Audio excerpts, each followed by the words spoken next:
పేదల సంక్షేమమే లక్ష్యంగా రాష్ట్ర ప్రభుత్వం పనిచేస్తోందని మానకొండూరు ఎమ్మెల్యే డాక్టర్ కవ్వంపల్లి సత్యనారాయణ పేర్కొన్నారు. బుధవారం ఎల్ఎండి కాలనీలోని ప్రజాభవన్లో తిమ్మాపూర్ మండలానికి చెందిన 27 మంది లబ్ధిదారులకు కళ్యాణ లక్ష్మి చెక్కులను ఆయన పంపిణీ చేశారు.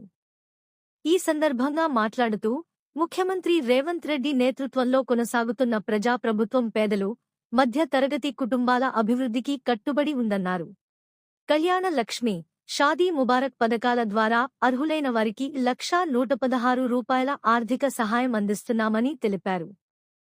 పేద ఆడపిల్లల పెళ్లిళ్లలో ఆర్థిక భారం తగ్గించడమే ఈ పథకాల ముఖ్య ఉద్దేశమని వివరించారు.